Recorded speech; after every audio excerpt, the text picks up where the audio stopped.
कि सती माता ने यज्ञ कुंड में अपने शरीर का त्याग किया।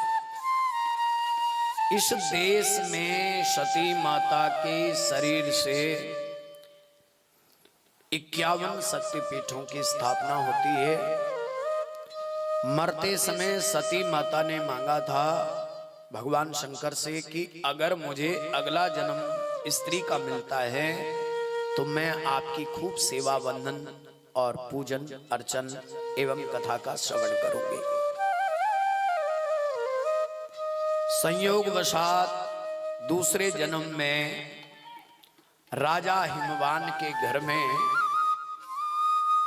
जन्म लेती हैं पार्वती के रूप में।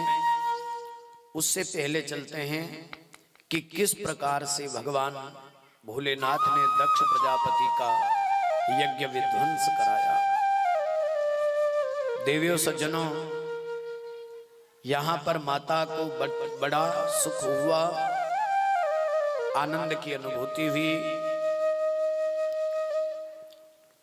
भगवान शंकर कैलाश में थे और ये समाचार नारद जी ने भगवान जी को दिया कि आपकी पत्नी ने वहां जाकर के देह त्याग कर दिया है।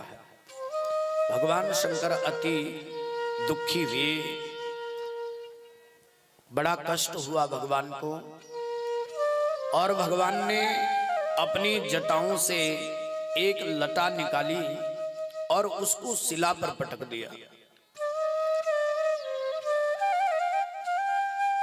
जैसे शिला पर पटका तो उस लटा के 2 भाग हो गए। एक भाग से काली माता का प्राकट्य हुआ और दूसरे भाग से वीरभद्र का प्राकट्य हुआ। काली महाकाली बनकर के भगवान शंकर के समक्ष आई, हाथ जोड़ती हैं और भगवान से आज्ञा मांगती है। जयंती भद्रकाली च दुर्गा भगवती च कामाख्या कामदा अम्ब मृडाणी सर्वमंगला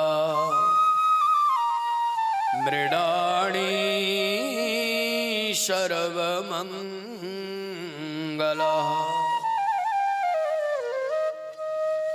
सबका मंगल करने वाली, सब स्थान पर मंगल करने वाली वह भगवती मंगला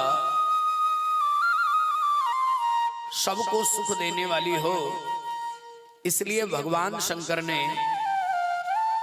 उन्हें आदेश दिया, आदेशित किया कि जाओ, दक्ष प्रजापति जिस यज्ञ को कर रहा है उस यज्ञ में बाधा डाल दो, उस यज्ञ को विध्वंस कर दो, उस यज्ञ को खंडित कर दो, उस यज्ञ को विध्वंस कर दो, उस यज्ञ को खंडित करो। तब काली माता भी, और तब वहां से काली माता आगे की ओर निकली और हरिद्वार कनखल में आई। वीरभद्र ने वहां मारो काटो करके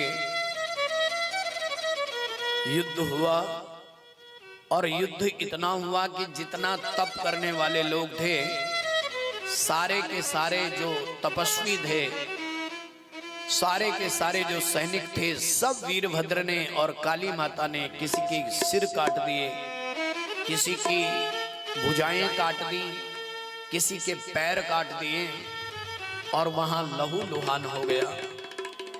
यज्ञ में जब लहू लुहान हुआ तो यज्ञ में जो ब्रह्मा आदि देवता बैठे थे, वो ब्रह्मा आदि देवता भी वहां से भागने की तैयारी करने लगे।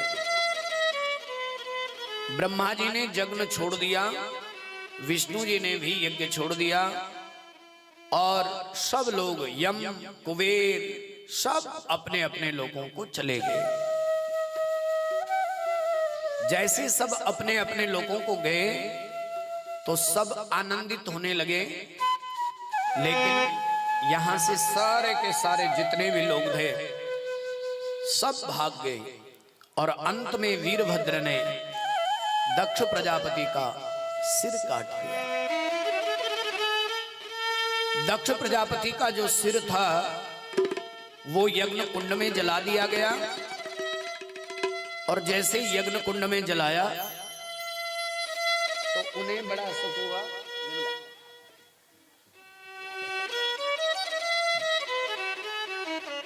जैसे यज्ञ कुंड में जलाया तो यज्ञ संपन्न हो गया और जैसे यज्ञ संपन्न हुआ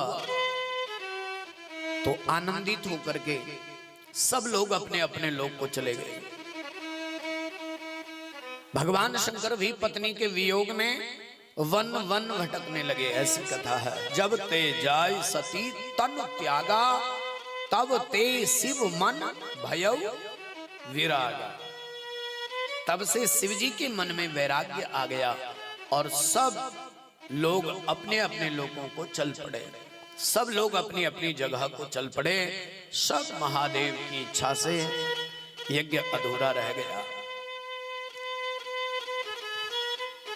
बाद में एक ऐसी स्थिति आई कि सारे देवी देवता लोग एकत्र हुए और सब देवी देवताओं ने हाथ जोड़कर वंदन किया कि हे महादेव, किसी भी यज्ञ को अधूरा नहीं छोड़ना चाहिए।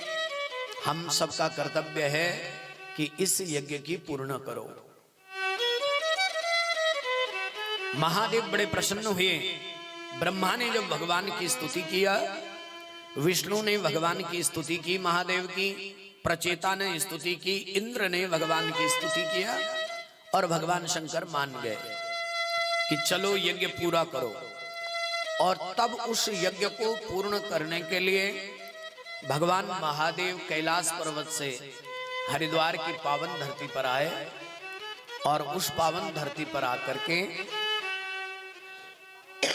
यज्ञ स्थल पर आए जहां यज्ञ हुआ था। देखा वहां तो सब कटे मरे पड़े हैं। भगवान शंकर ने हाथ में जल लिया, महामृत्युंजय मंत्र का पाठ किया, सब पर छींटा मारा और सब के सब खड़े हो गए। किंतु जो मुख्य यजमान थे,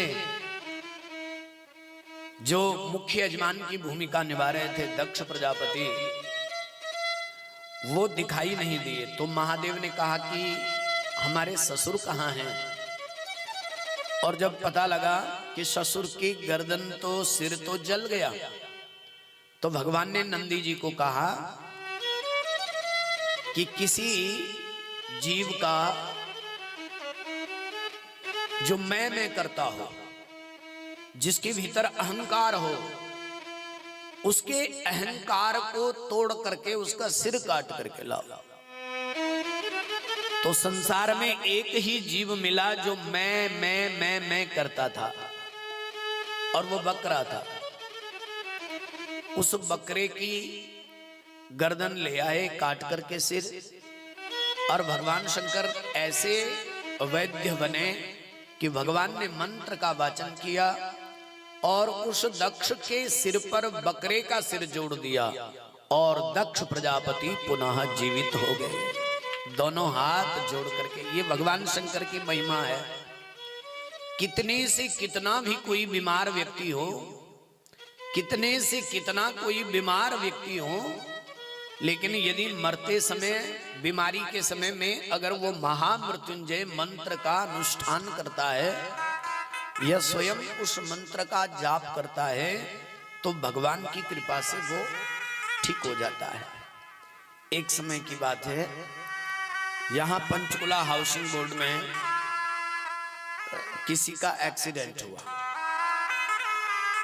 और एक्सीडेंट ऐसा हुआ कि सिर का एक्सीडेंट हुआ। तब चिंतामणि जी हमारे संग में, हम इनके साथ रहते थे, तो वो राम दरबार के थे। उस बहन को बच्चे संभालने से पहले सीधे मेरी याद आई और उसने कहा कि मैं पीजीआई जा रही हूं, बेटे का एक्सीडेंट हो गया, आप कुछ उपाय करो, मेरे बेटे को कुछ नहीं होना चाहिए, जो करना जैसे करना अभी शुरू करो। हमने बोला बहन हम तो कुछ नहीं कर सकते, पर 4-5 ब्राह्मणों के द्वारा तुम्हारा महामृत्युंजय का अनुष्ठान करवा देंगे। बोले जो भी करना है फटाफट करो,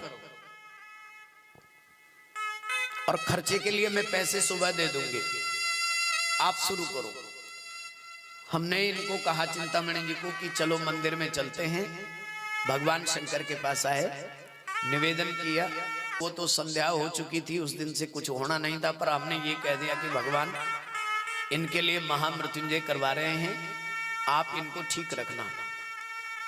और वो लड़का कोमा में चला गया था, कोमा में चला गया। एक दिन उसे होश नहीं आया, दूसरे दिन होश नहीं आया, दूसरे दिन वो महिला आई, कुछ द्रव्य दे गई, बोले फटाफट जो भी करना। हमने ब्राह्मणों को कहा फटाफट करो जो भी करना है, रात दिन एक करके चलते बनो। और जो कोमा में गया था जीव, सच में भगवान महामृत्युंजय की ऐसी कृपा हुई कि तीसरे दिन वो लड़का होश में आ गया। तीसरे दिन होश में आ गया। चिंतामणि जी की मुस्कुराहट तो आपको पता ही है, हंसने लगे, बोले बाबा की कृपा हो गई, महादेव की कृपा हो गई। तो जिनकी कृपा काल के मुख से भी जीव को खींच देती है, उनके हाथ, उनका किया हुआ काम ससुर जी को जीवित नहीं कर सकता क्या? इसलिए ससुर जी जीवित हुए और जीवित होकर के बकरे का सिर देखा, ओह ये क्या लग गया, हाथ जोड़े दोनों, स्तुति करने लगे भगवान की। और जैसे ही भगवान की स्तुति किया, महादेव प्रसन्न हुए और महादेव ने कहा ससुर जी चिंता न करो, ये सब समय का खेल होता है, जाओ हमने तुम्हें माफ किया। और भगवान शंकर ने अपने ससुर दक्ष प्रजापति को माफ कर लिया। और इसके बाद कथा यहीं पर विराम लेती है।